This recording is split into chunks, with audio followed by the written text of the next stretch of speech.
Shalom, shalom, shalom, shalom.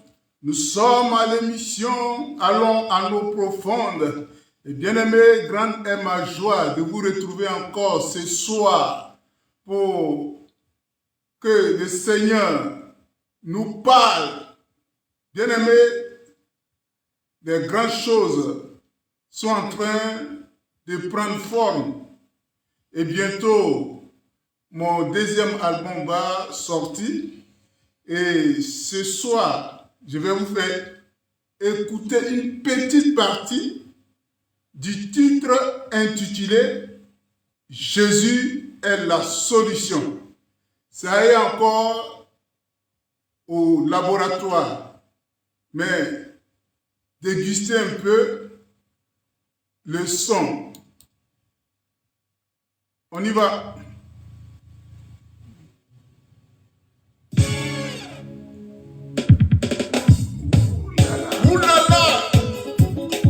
Réjouissons-nous, je le répète, réjouissons-nous dans le Seigneur.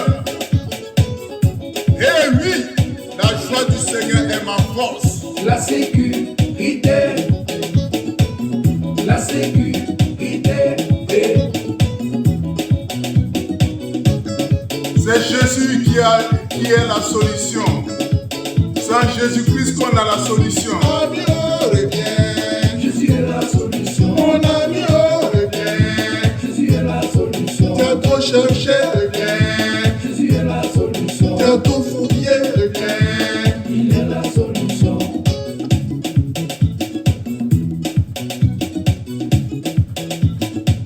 La solution se trouve en Jésus.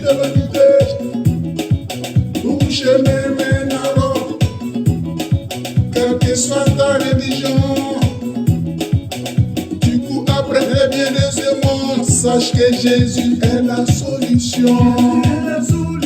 Je suis venu te présenter l'unique et seule solution. On ne parle pas trop. Réjouis-toi et loue ton Dieu. À nous aller.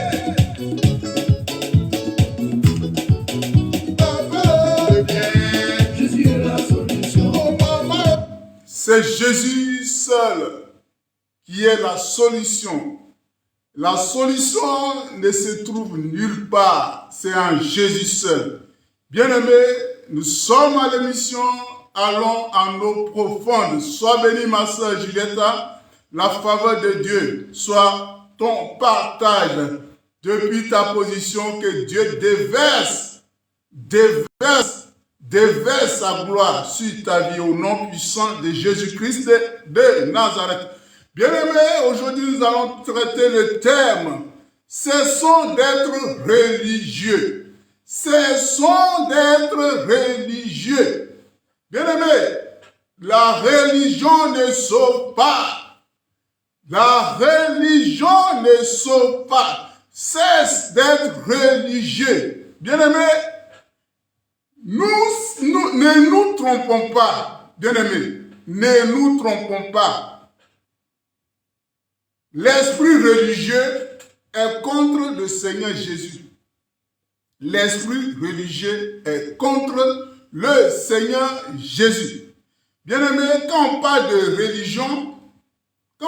religion, c'est un système de croyance auquel un individu adhère. C'est un système de croyance auquel un individu adhère. Et chacun de nous a choisi une religion à laquelle il s'est attaché. Toi et moi, chacun de nous a choisi une religion à laquelle il s'est attaché. Bien-aimés, nombreux sont nés dans la religion. Soit tes parents fréquentent une église, tu es né, tu les accompagnes. Bien-aimés, chacun de nous a choisi une religion. Mais ce que tu dois savoir, quand tu choisis une religion, tu as une façon de penser.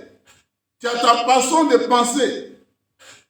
Tu as ta façon de raisonner par rapport aux enseignements que tu reçois au sein de cette religion. Donc tu as une façon de penser, tu as un puissant raisonnement qui définit tout comportement. Bien-aimé, tu as ta vision de Dieu. Chaque religion a sa vision de Dieu. Chaque religion a sa vision de Dieu. Tu as la vision de l'Église. Bien-aimé, chacun de nous est attaché à sa religion et il y a un esprit qui s'attache à ta vie. Il y a cet esprit religieux qui s'attache à ta vie. C'est pourquoi tu vas voir les gens dire, ah, moi je suis d'obédience catholique. Moi je suis protestant. Moi je suis baptiste. Moi je suis adventiste. Moi je suis assemblée de Dieu. Et ils se conjuguent, ils s'identifient à leur religion. Bien-aimés, chacun de nous a cet esprit. Et on est apte à défendre notre religion. On est apte à défendre les leaders. On est apte à défendre l'idéologie. L'esprit religieux est très dangereux. L'esprit religieux est très dangereux. Et l'esprit religieux t'éloigne de Dieu. L'esprit religieux fait que toi-même, tu combats Dieu sans le savoir. Bien-aimé.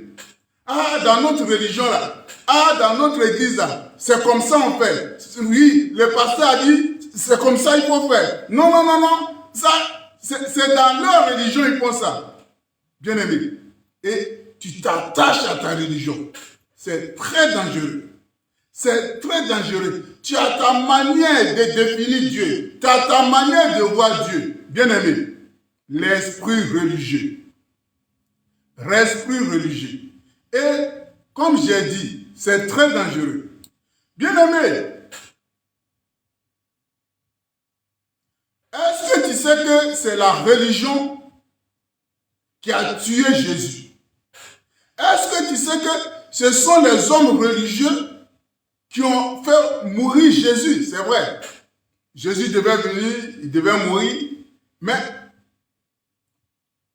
quand Jésus-Christ a commencé son ministère, ce sont les religieux qui ont combattu, ils ont combattu son ministère. Bien-aimé, la religion, tout le monde, toi, je sais que tu l'as dit, chacun de nous dit que la religion ne sauve pas. Mais tu sais que la religion ne sauve pas, mais toi tu es attaché à ta religion, tu es agrippé à la religion. En tel enseigne que si les choses que tu ne vois pas dans ton église, quand les autres font, tu les critiques. Non. Les choses que tu ne vois pas dans ton église, dans ta religion, quand les autres font, tu les critiques. Sois béni, un frère, David. Dieu bénit ton ministère. Bien-aimé, nous allons prendre le texte de Jean 11. Jean chapitre 11, à partir du verset 45. Jean chapitre 11, à partir du verset 45, que je vais te lire. Alléluia. Je lis la parole de Dieu. Plusieurs des Juifs qui étaient venus vers Marie et qui virent ce que fit Jésus crut en lui. Est-ce que tu comprends?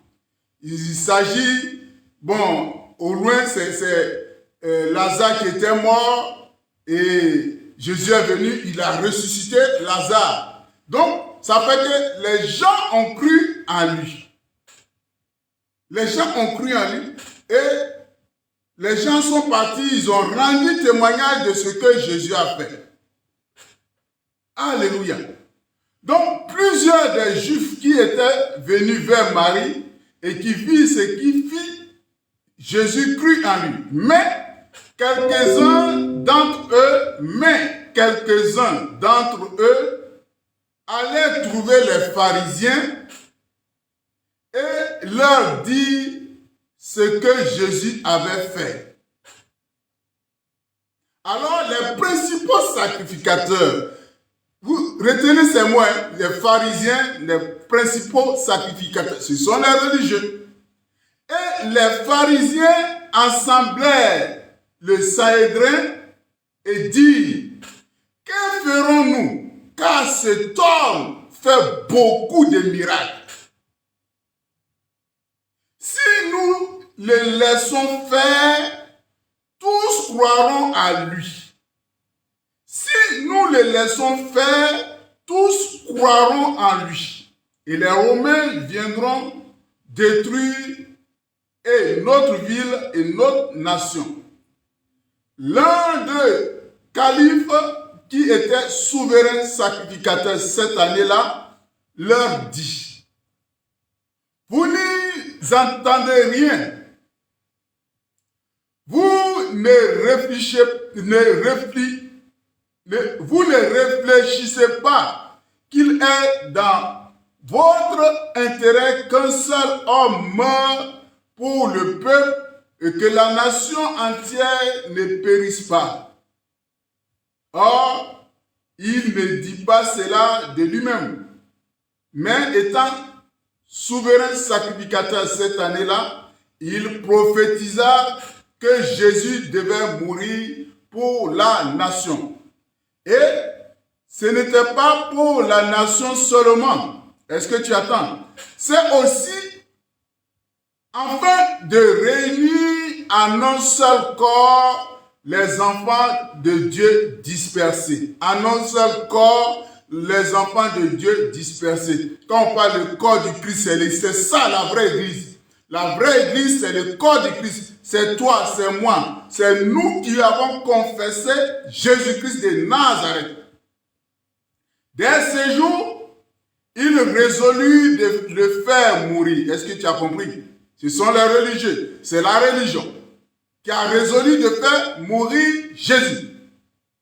Dès ce jour, il résolut de le faire mourir.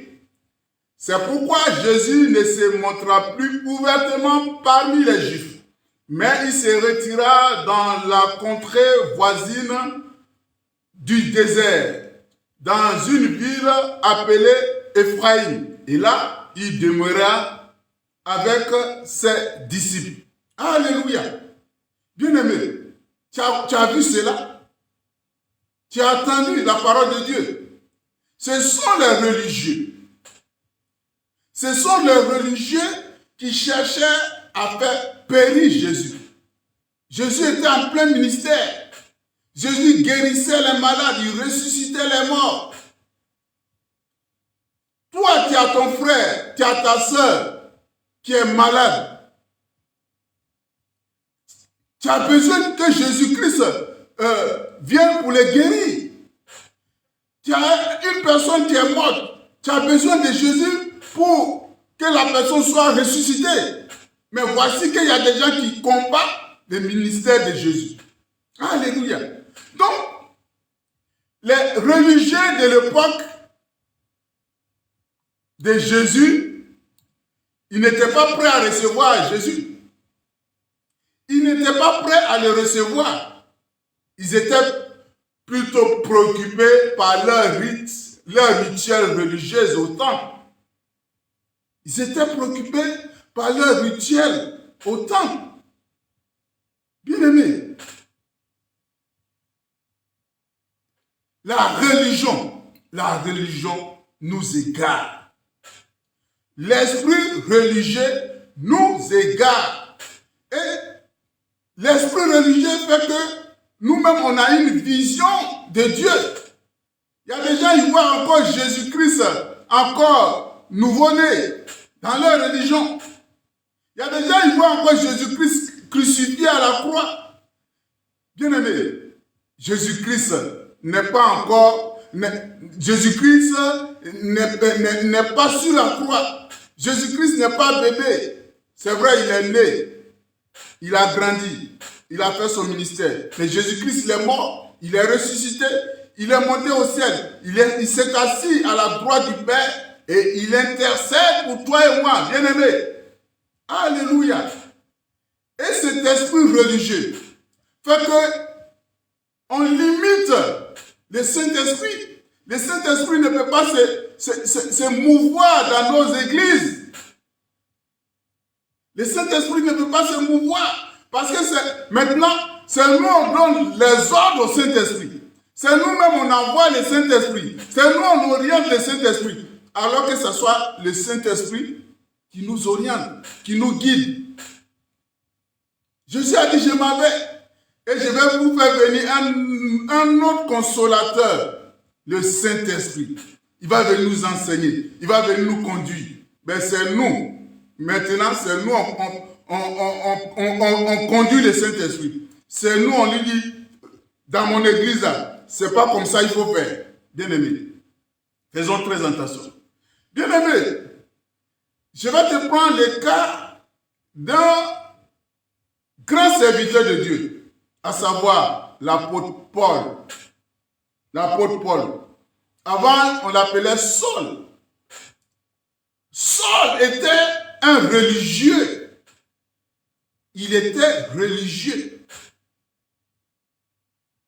Quand il traverse les Écritures, tu vas voir dans divers passages où il relate cela. Dans Actes des Apôtres, Actes chapitre 22, tu vas trouver cela. Dans Galates chapitre 1, à partir du verset 13. Dans Actes 25, chapitre 25, Actes chapitre 26, Paul relate les faits. Lui qui autrefois était religieux, jusqu'à ce que, de partance à Damas, pour aller attraper les disciples de Jésus, il a croisé, il a rencontré Jésus. Et ça a changé sa manière de voir Dieu. Alléluia. Mais je vais te prendre ce verset de Philippiens 3, le verset 6. Philippiens 3, le verset 6. Bien-aimé, je lis la parole de Dieu. Quant au zèle, Paul est en train de te parler de son zèle dans la religion. Quant au zèle persécuteur de l'Église, irréprochable à l'égard de la justice de la loi. Alléluia. Bien-aimé, Paul même, quand il traverse ses écritures, il a dit, il était le meilleur de son époque. Il était le meilleur adepte de la religion juive. Paul était adepte de la religion juive. On peut dire son maître, c'était Gamaliel, les pharisiens. Bien aimé. Mais Paul, croyant servir Dieu, parce qu'il observait la loi. Mais il a vu que il y a une autre manière de servir Dieu qui est apparue. Mais il dit non. Mais les gens, ils sont en train de déconner. C'est pas comme ça il faut servir Dieu. Dans ma religion, c'est pas comme ça il faut servir Dieu. Dans ma religion. Et puis, quand les disciples de Jésus ont commencé à parler en langue, tout ça, il dit non. Dans ma religion, on ne parle pas en langue. Dans ma religion, on ne fait pas ceci. C'est pas ce qu'on dit aussi. De nos jours, est-ce qu'on ne dit pas ça? Oui, chez nous là, on ne fait pas ceci. Chez nous, femme ne porte pas pantalon. Chez nous, avant de prier, il faut se couvrir la tête. Chez nous, en fait, c'est quoi ça? Arrêtons un peu. Arrêtons ça un peu. Ma religion, c'est Jésus-Christ seul qui est venu mourir à la croix pour toi et moi, bien-aimés. Et c'est la parole de Dieu, la parole de Jésus qui est quelque chose. C'est pas ce que le pasteur dit qui est quelque chose. C'est pas ce que l'apôtre dit qui est quelque chose. C'est pas ce que le prophète dit qui est quelque chose. Tu vas voir que dans les églises, eux-mêmes, ils s'établissent leur loi. Ils s'établissent leur loi. Surtout même dans le déroulement du culte. de telle heure à telle heure, voilà ce que tu dois faire. De telle heure à telle heure, voilà ce que tu... On laisse même plus le Saint-Esprit nous conduire. Esprit religieux. Sors. Il faut chasser cet esprit religieux. Dans notre église là, oui, bon, regarde. Regarde même dans les églises. Quand ils commencent, c'est vrai, bon, on dit remerciement, après on dit voilà, il faut faire remerciement, il faut faire ceci, il faut faire repentance, il faut faire ceci. Mais il y a des jours où le Saint-Esprit est en mouvement. Le Saint-Esprit a décidé de bénir son peuple. On vient casser le rythme. On vient casser le rythme. Parce que dans notre église là, c'est comme ça, on doit se comporter. C'est comme ça on doit conduire le culte. Laissons le Saint-Esprit conduire nos cultes. Laissons le Saint-Esprit conduire nos cultes. Je vais te prendre même un exemple. Toi, quand tu commences la prière, déjà même, tu commences par la repentance. Est-ce que c'est comme ça? La prière du Seigneur, notre Père, comme on a l'habitude de dire. Ça a commencé par adoration. Ça a commencé par là, jusqu'aux requêtes, avant de demander pardon. Mais nous, dès qu'on commence, on dit, on remercie, on demande pardon. Non. Dieu sait, Dieu connaît les péchés que tu as commis. Et c'est le Saint-Esprit même qui nous convainc. Bien aimé, notre Père a commencé par quoi? Notre Père qui est aux cieux, que ton nom soit sanctifié, que ton règne vienne. Tout ça, c'est adoration. Que ta volonté soit faite sur la terre comme au ciel. Donne-nous notre pain de séjour. Il a fait requête avant de dire pardonne-nous. Vous voyez? Laissons le Saint-Esprit nous conduire. Et les dogmes de la religion fait que nous-mêmes, on conduit le culte dans la chair. Le culte se conduit dans la chair et le Saint-Esprit n'est pas en action. Bien aimé, laissons le Saint-Esprit nous guider. Donc, pour revenir, Paul était religieux. Il était religieux. Il connaissait la loi et il s'efforçait de vivre selon la loi. Bien aimé, Paul, Saul en son temps, oui, Saul en son temps,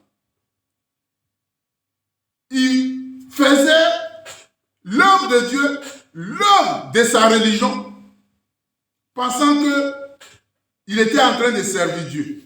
Bien aimé, faisons très attention. La religion nous égare.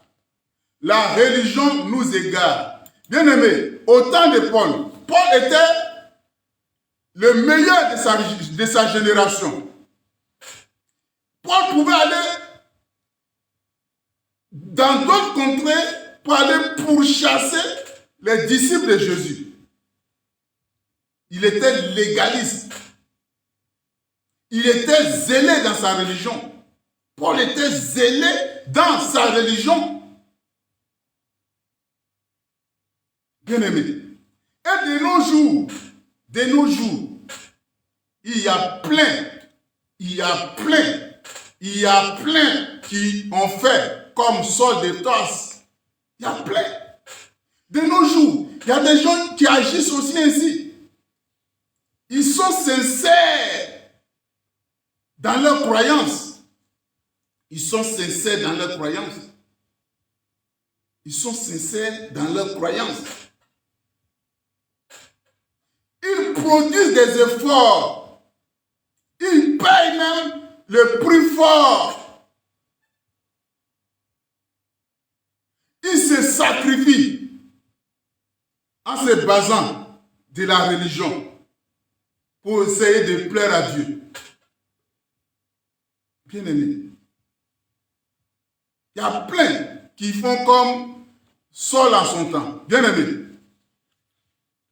il y a plein. Et tu vas trouver dans toutes sortes de religion. Chez les orthodoxes, il y a des gens qui sont zélés.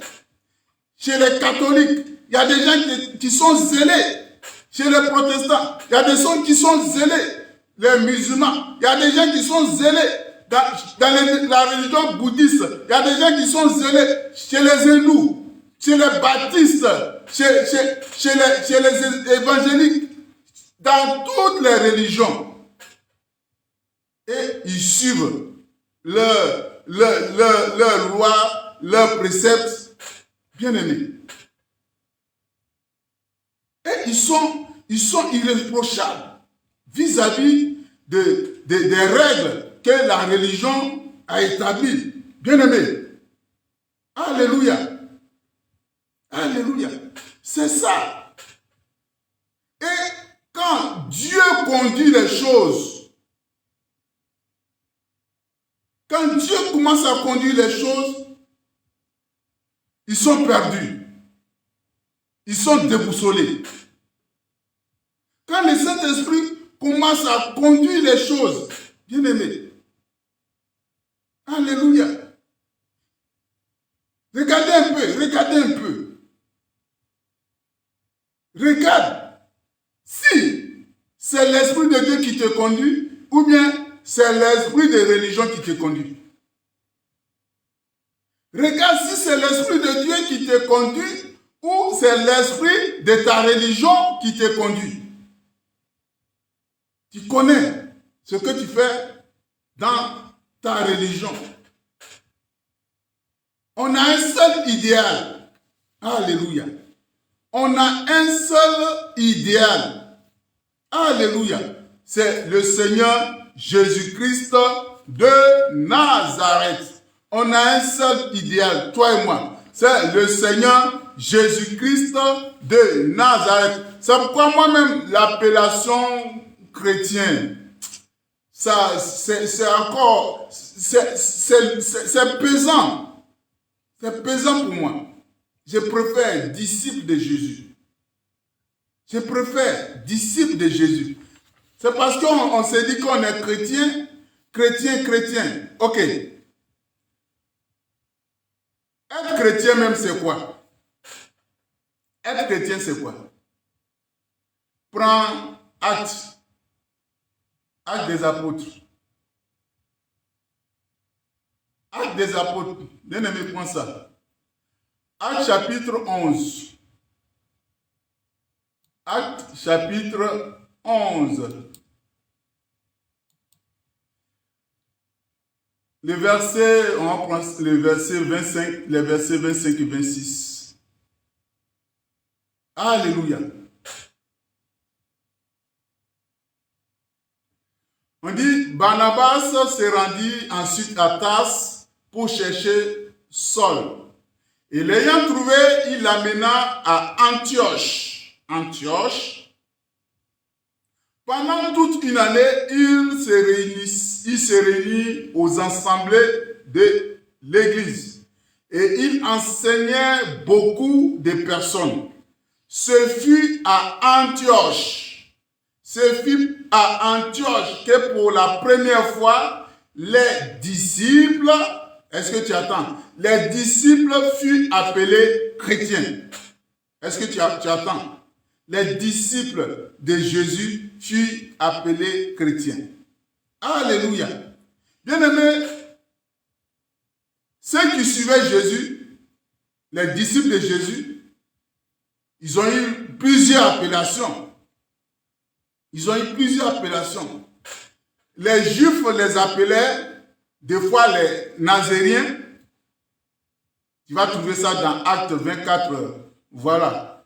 Ou les Galiléens. Eux-mêmes les disciples, ils s'appelaient les disciples, ils s'appelaient les frères, ils s'appelaient les saints. C'est ça. Et les nouveaux termes, à savoir chrétiens, qui leur a été, qu'on leur avait donné, voilà. Sans doute, ce sont des personnes, puisque les Juifs, ils les appelaient les Naziriens, et même voilà, ce sont des personnes en dehors de l'Église, ce sont les païens, sans doute, hein, j'ai dit, voilà. Ce sont des païens, sans doute, qui les ont donné ce nom, le nom du Seigneur. Donc, être chrétien, ça signifie appartenir à Christ. Être chrétien, c'est appartenir à Christ. Alléluia. Et vous voyez, que ce soit dans le courant politique comme philosophique, il y a souvent ces gens de noms qu'on donne aussi. Voilà. En philosophie, en politique, voilà. Donc, ici en France, il y a on va te parler des gaullistes. Voilà. En Côte d'Ivoire, par exemple, on va te dire les oufettistes. Voilà. Donc, ce sont les appellations, les adeptes. Donc, les chrétiens de l'époque furent appelés les disciples de Jésus furent appelés chrétiens à Antioche. Donc, ce sont les disciples du parti de Christ. Ce sont les adeptes de Christ. C'est tout.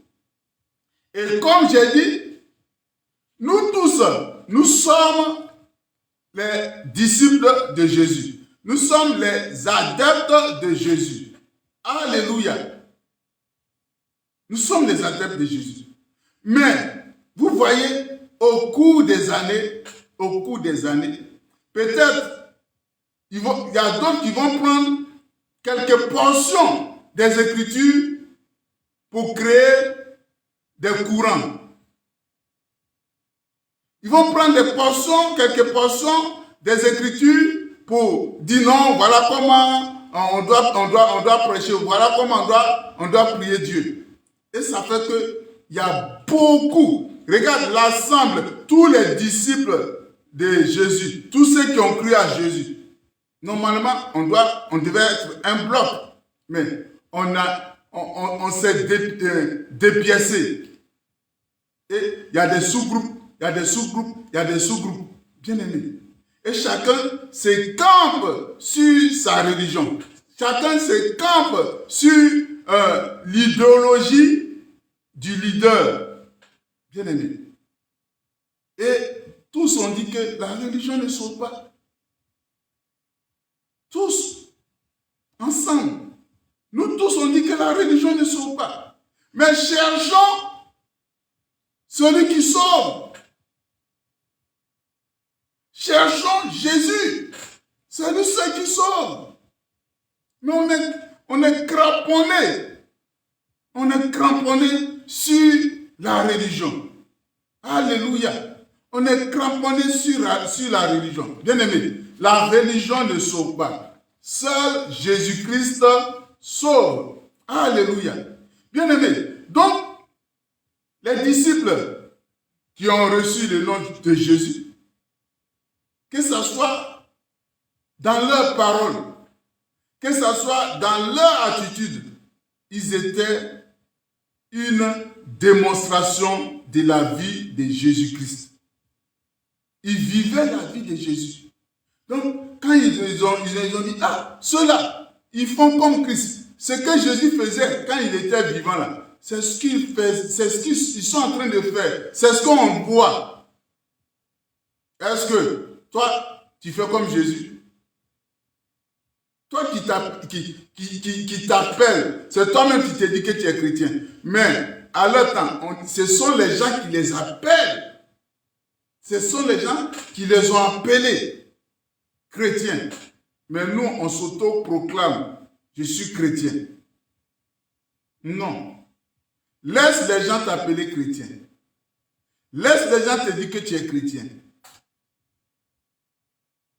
C'est là que tu vas savoir que vraiment, tu vis la vie de Christ.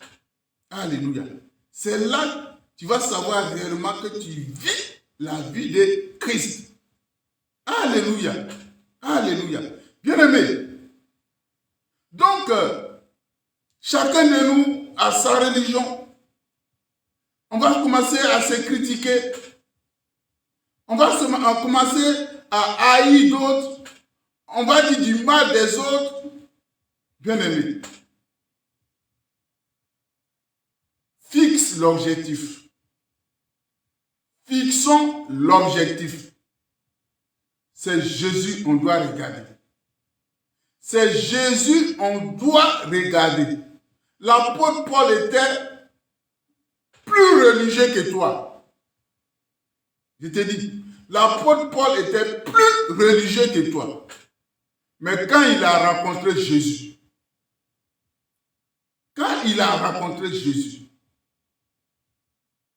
il a laissé la religion. Il a laissé la religion pour suivre Jésus. Parce que c'est en Jésus seul se trouve le salut. Écoute-moi bien. C'est en Jésus seul que se trouve le salut.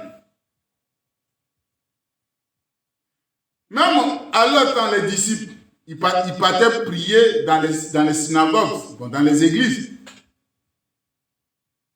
Ils partaient prier dans les synagogues. Mais eux, ils ont leur manière d'adorer Dieu. Ils ont leur manière d'obéir à Dieu que les autres ne font pas. À leur temps, il y a les pharisiens, il y a des sadduciens, il y a des maîtres de la loi. Eux tous, ils étaient là. Hein, au temps de Pierre, de Jean, de Paul. Il y avait d'autres aussi qui servaient Dieu, mais qui étaient religieux. Ils étaient religieux. Alléluia. Et ils étaient religieux. Et ils ne cherchent pas Jésus. Au contraire, ils combattaient Jésus.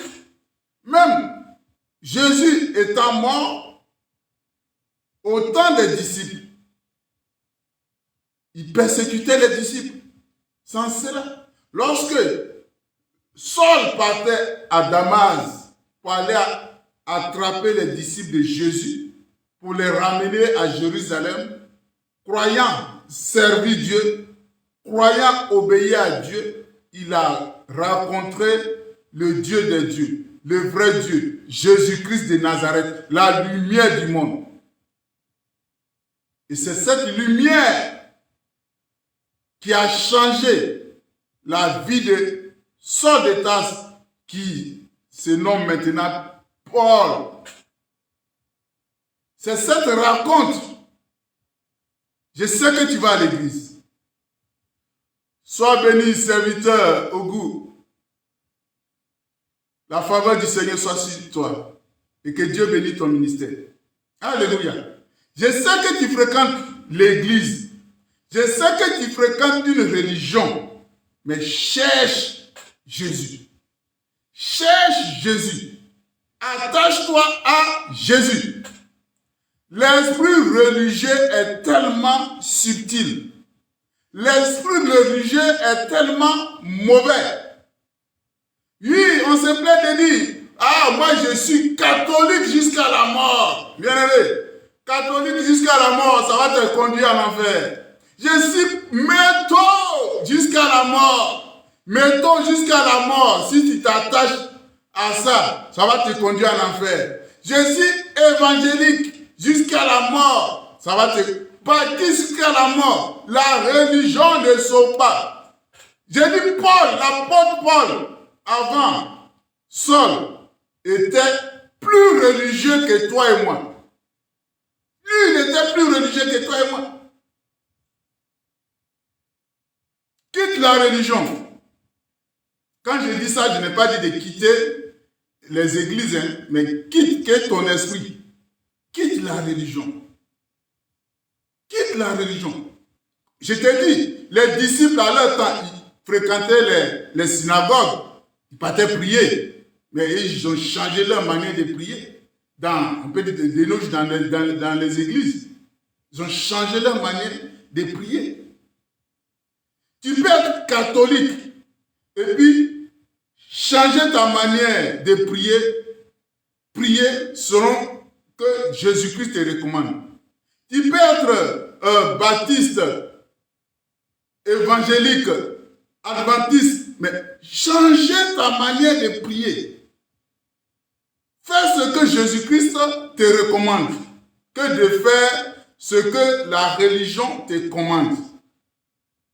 Ce sont les religieux qui ont tué Jésus. Ce sont les principaux sacrificateurs. Ce sont les pharisiens. Ce sont les sadduciens. Ils étaient religieux. Ils ont tué Jésus. Nous aussi, dans nos religions, on emprisonne le Saint-Esprit. On l'emprisonne. On ne les laisse pas travailler.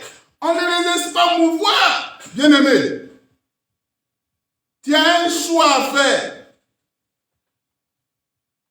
Tu as un seul choix à faire. Et j'aimerais que tu fasses les bons choix. J'aimerais que tu fasses les bons choix.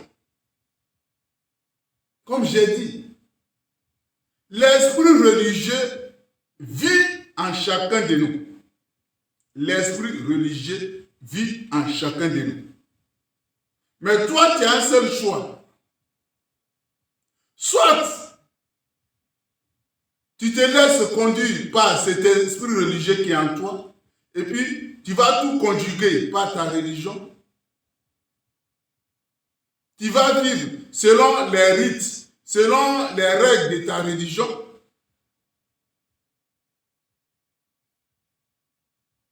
Et au dernier jour, ne sois pas surpris, parce que, comme toi et moi, on le dit, la religion ne sauve pas.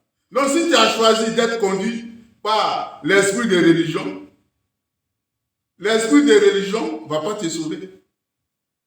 Parce que tu l'as dit, mais tu le fais quand même.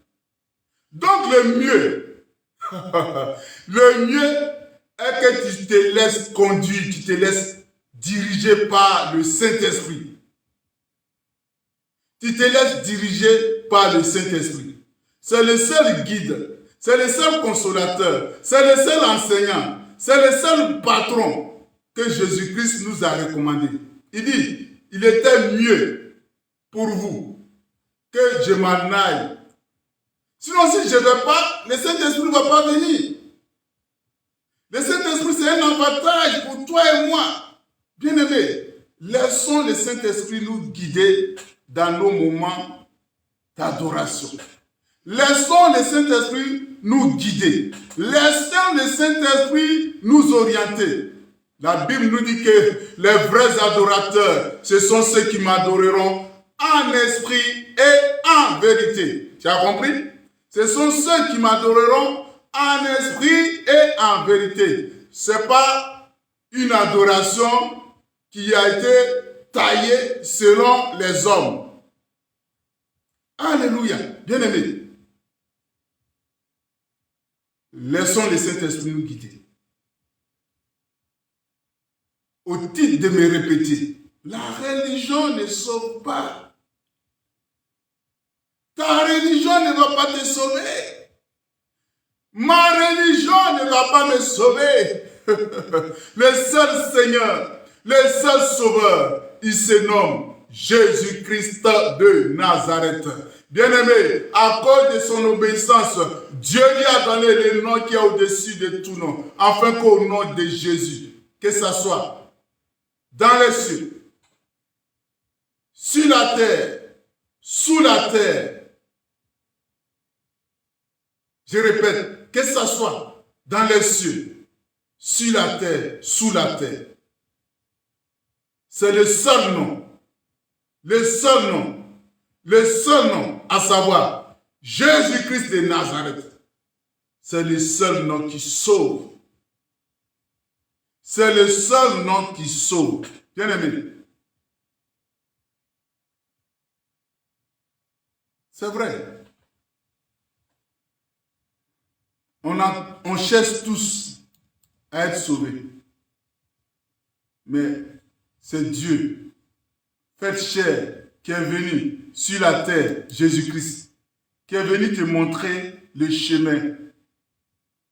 Et le chemin, comme l'a dit le Seigneur Jésus, je suis le chemin, la vérité et la vie. Et nul n'est pas au Père sans passer par moi. Bien-aimés, ne faisons pas comme Judas. Ne faisons pas comme Judas. Ne faisons pas comme Judas. Judas, il a marché avec Jésus. Il a fait l'œuvre. Et pourtant, il a raté son salut. Ça sera l'un des titres de mon deuxième album. Je vais vous faire déguster un peu et puis on va arrêter cet enseignement. Bonne écoute. Judas Iscariote, ton histoire nous interpelle tous. Combien de temps tu as passé avec le Seigneur Jésus-Christ? Et pourtant, tu as raté le salut.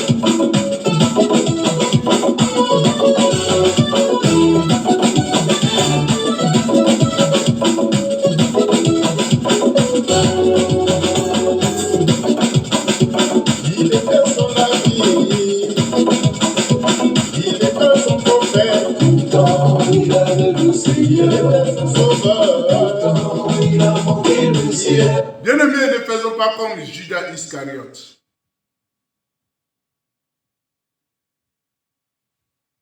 Jésus-Christ t'a parlé aujourd'hui. Cherche Jésus que de pratiquer la religion. Cherchons Jésus que de pratiquer la religion.